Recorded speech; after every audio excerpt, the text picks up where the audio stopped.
Sierra Delta, we may have a minor ACS fault here. Do you have anything on your scope? They're everywhere! Sierra Delta, repeat. I'm looking at fighter jets over I-95! How the hell did they get through? Stand by, attempting to contact the nearest unit in that sector.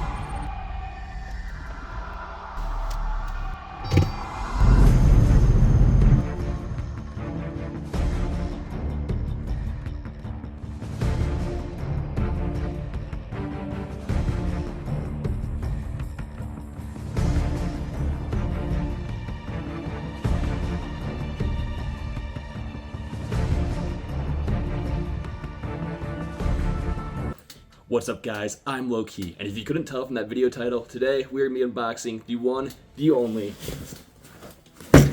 Modern Warfare 2 Spetsnaz Camo Gorka from Commando Store. Now this right here, it just came in. I've been so excited to open this up and get everything fully taken out to take a cool look at it, so stick with me. Today we're going to be showing off this amazing Gorka that they made. Alright, so to begin today's unboxing, let's begin with the Gorka itself. Absolutely amazing piece of kit. So this right here, these are the pants. As you can tell, they have absolutely nailed that camouflage pattern.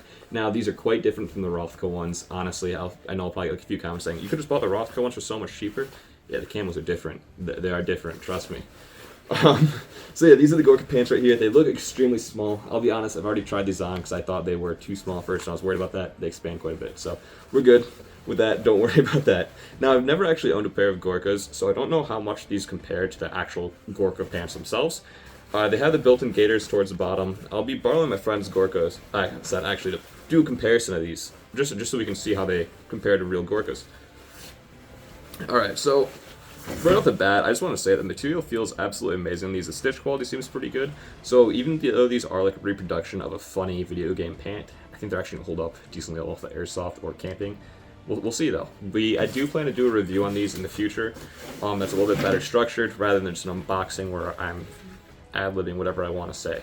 So the pants, they come with the suspenders also. Now mine didn't really need the suspenders because they hold up fine with the belt, but it's nice to throw in there just in case.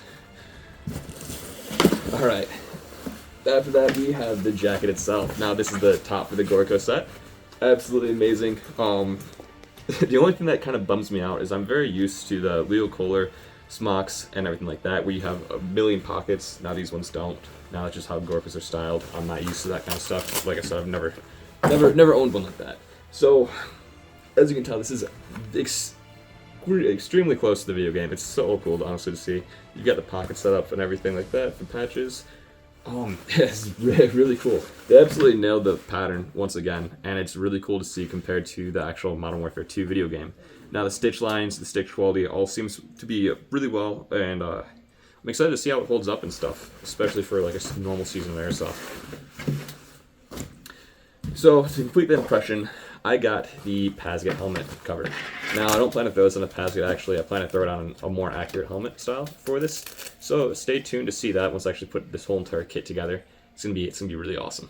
But I didn't get the fast helmet only because you don't see that with any of the actual Modern Warfare 2 skins for that game.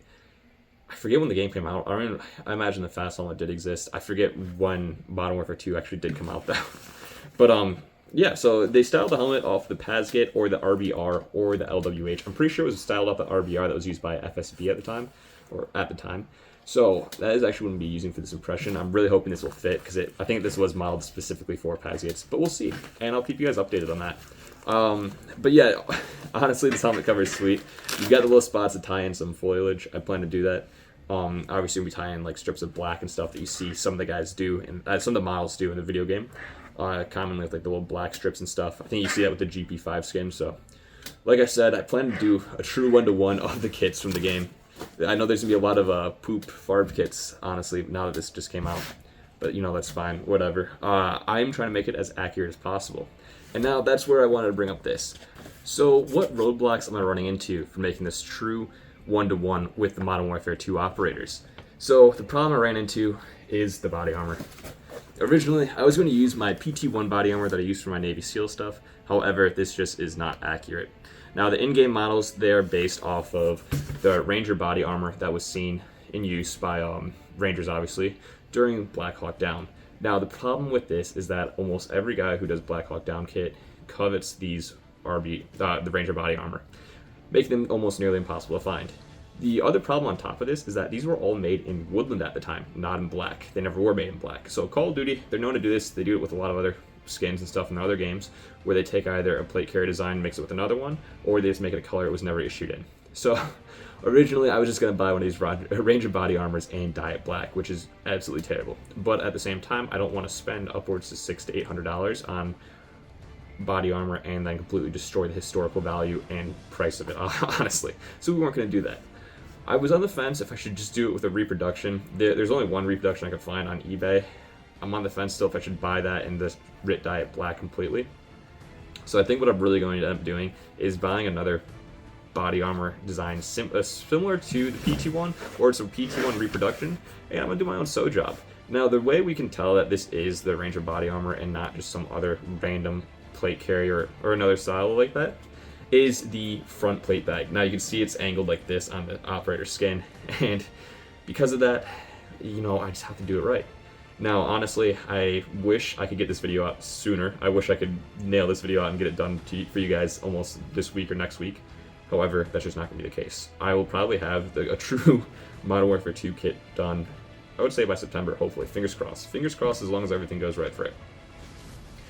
I imagine that there's going to be thousands of others, and I know that some people are probably going to beat me to this. Honestly, I know a few other people who are already working on sewing their own Ranger body armor style vest for this, but honestly, everything else it's going to turn out great. I promise you guys, if like my other most accurate airsoft kit videos, like my German EGB ones and stuff, we're going to nail this one. I don't want to just do another like Condor poop impression of the Modern Warfare 2 skin. We're going to do this accurate. Anyways, that pretty much concludes today's unboxing and me kind of rambling on about why I don't have a kit video yet on the Modern Warfare 2 Russian stuff. But let's see how this all looks over here, and with that, I'll leave you guys.